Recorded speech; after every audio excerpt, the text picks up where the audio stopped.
Welcome to Center Stage. My name is Glenn Plaskin, and my distinguished guest today is America's most celebrated composer, Aaron Copland, who will be joined by Philip Ramey, program editor for the New York Philharmonic.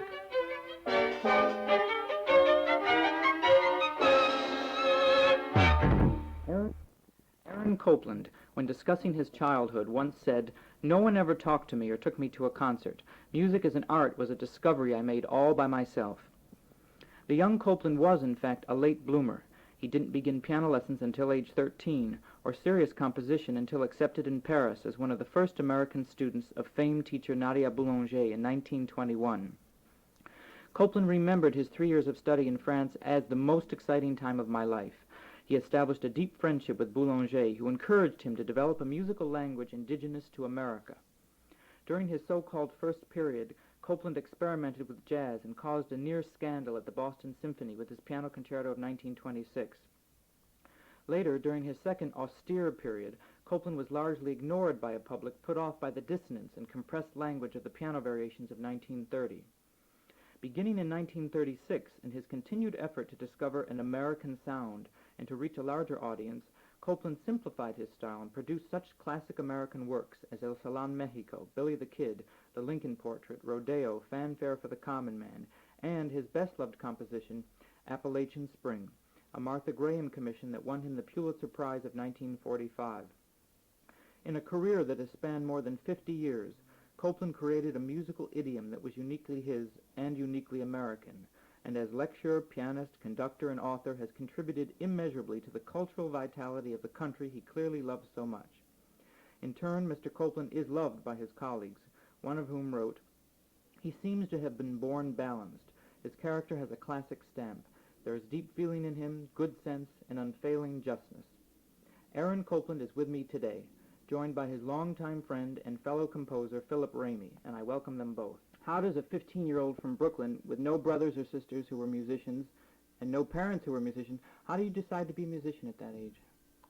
Well, you're making it sound a little glummer than it really was. My older sister played quite nicely at the piano, and I used to hang around her practice period and listening to her practice her scales. That was one of my earliest musical experiences. So that there was music in the house, and my oldest brother played the violin quite nicely, but no one had ever heard of a professional musician in the family, and there are lots of family there. And what did your father initially say to you when you told him you wanted to be a composer? He said to me, "Can you make a living at it?" That's the one thing that preoccupied him. I was the youngest of 5 children, you see, so that they were in a mood to take the attitude, "Oh, you know what you want to do? Do it."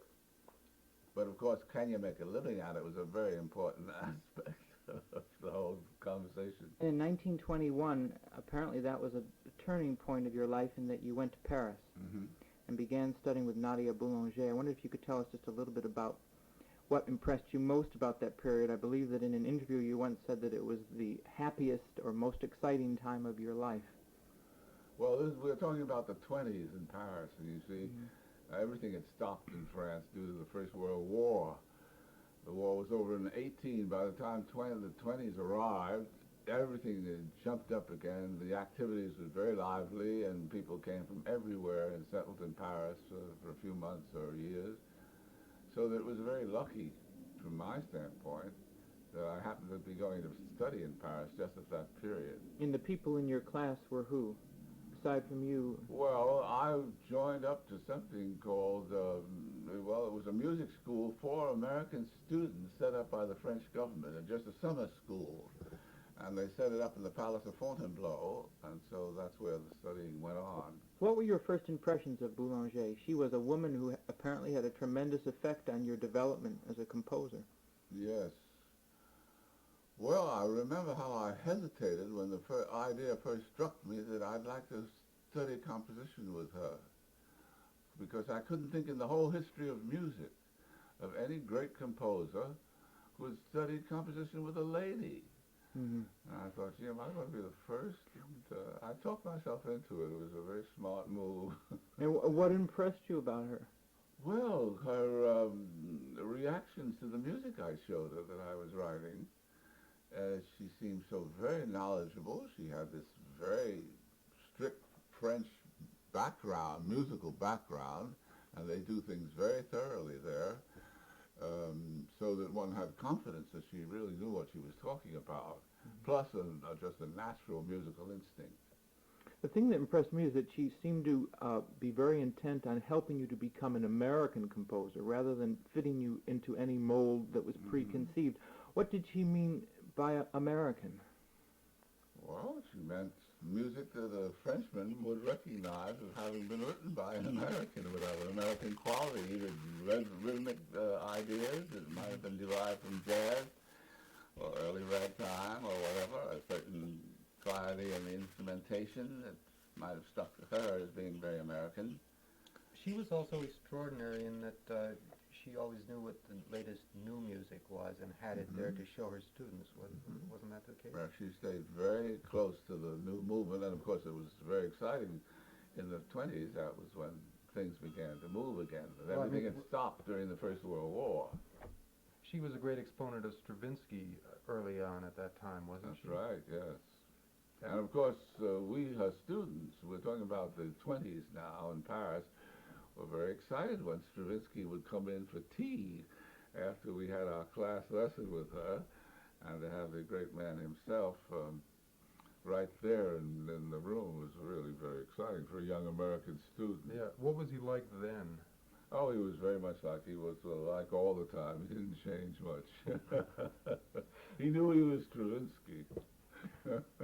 What did, as a student, what did Boulanger find that she liked most about your composition? Do you remember something that she said was your greatest strength? Well, I think she was rather struck with the rhythmic life of our music. It was, to her, it seemed very American, the rhythms that I was writing.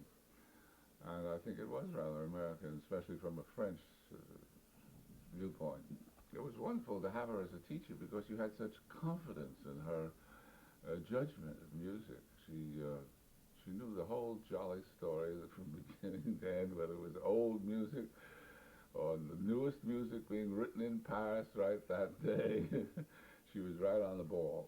And one important thing that happened to you is that she commissioned you to write a piece for her, didn't she? That's right. When she was invited to come to America and perform as the organ soloist with Walter Damrosch's orchestra.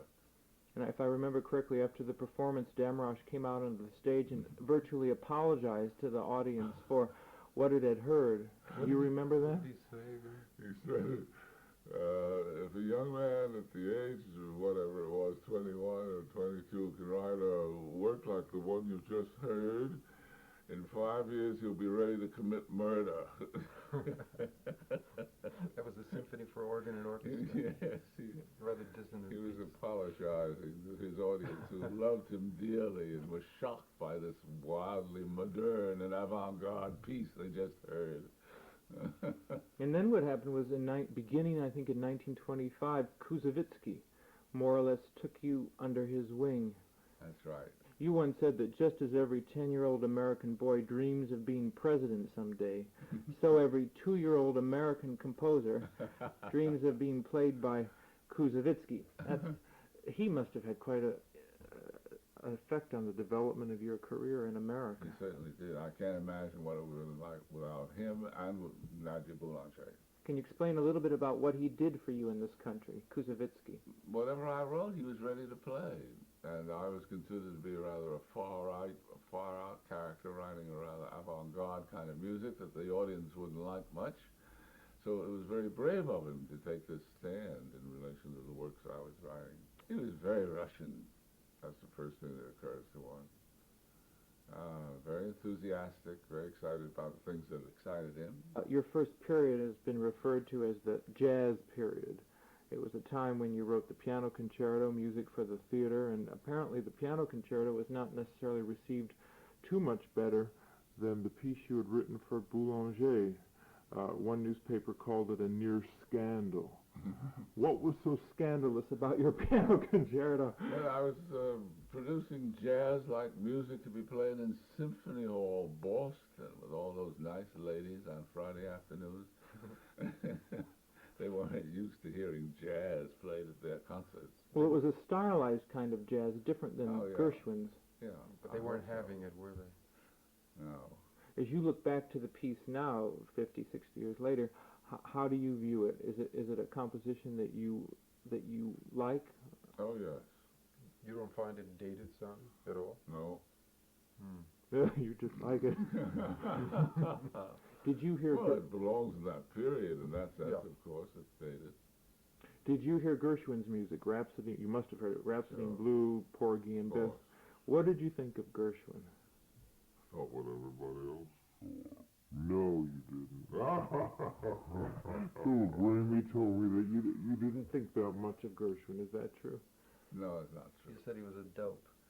I remember talking with him, of course, and we were really living in two different musical worlds. You see, I was living in the world of Carnegie Hall, and he was living in the world of Broadway shows. So we didn't really have much to But what did he think discuss. about your jazz music? Did he know any of it? I Must have heard of it. Notion. In 1936, there was really a tremendous dramatic change in your style, and it's that third style that I think most Americans who know nothing about classical music immediately, when they hear names like Appalachian Spring and Rodeo, they immediately associate your name with those works. They may not know the piano variations, and they may not know the piano concerto, but they certainly know Appalachian Spring. How do you feel about that role as a popularizer of American concert music?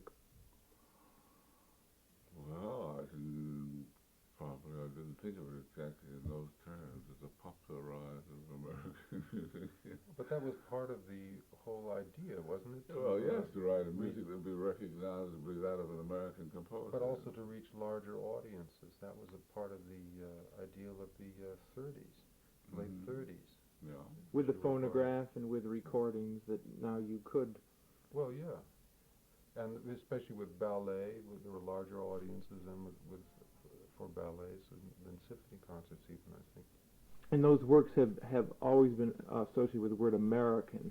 What makes Rodeo, Billy the Kid, The Lincoln Portrait, etc., what makes those works not only American, but immediately recognizable as works written by Aaron Copland? It has to do with a lot of elements.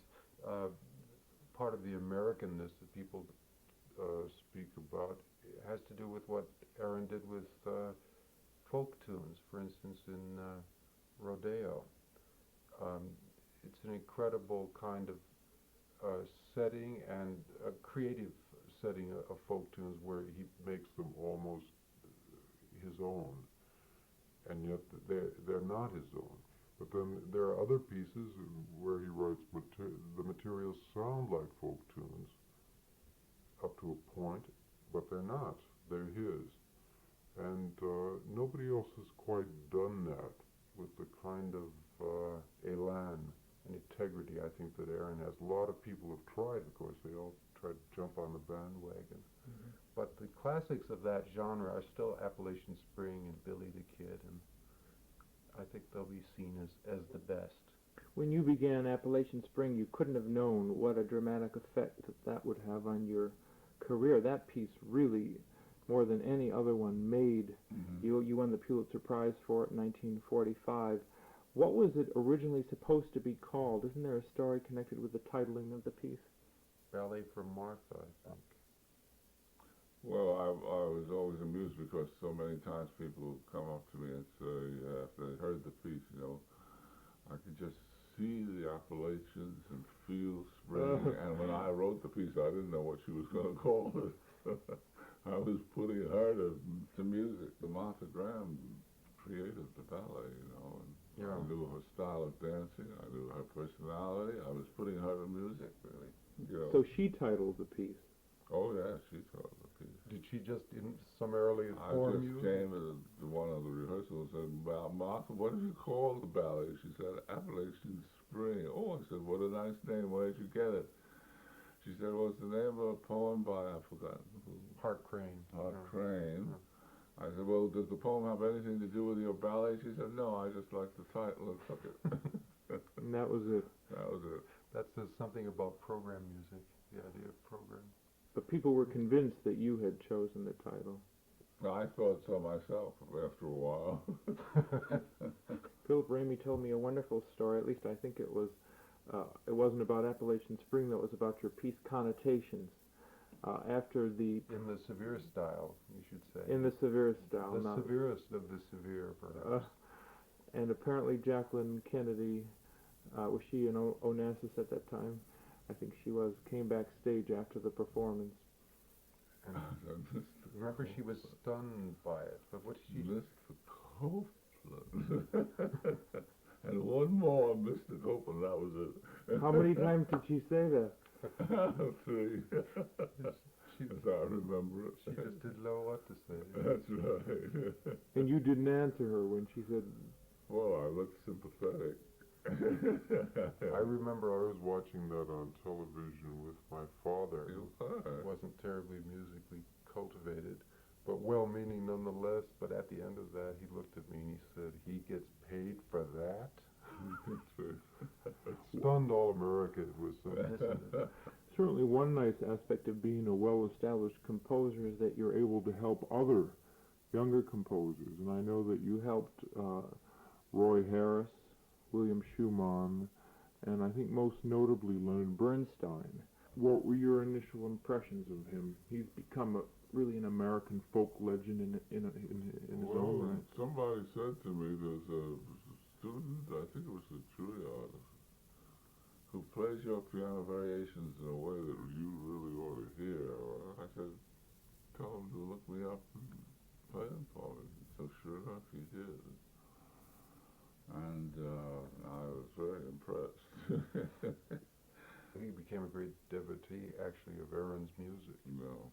and conducted and recorded a lot of it. But I remember his saying once that he used to play the piano variations constantly. He'd sit down at a party. This is Bernstein. And he said he would sit down at a party and start playing the piano variations, and he would empty whole rooms with them.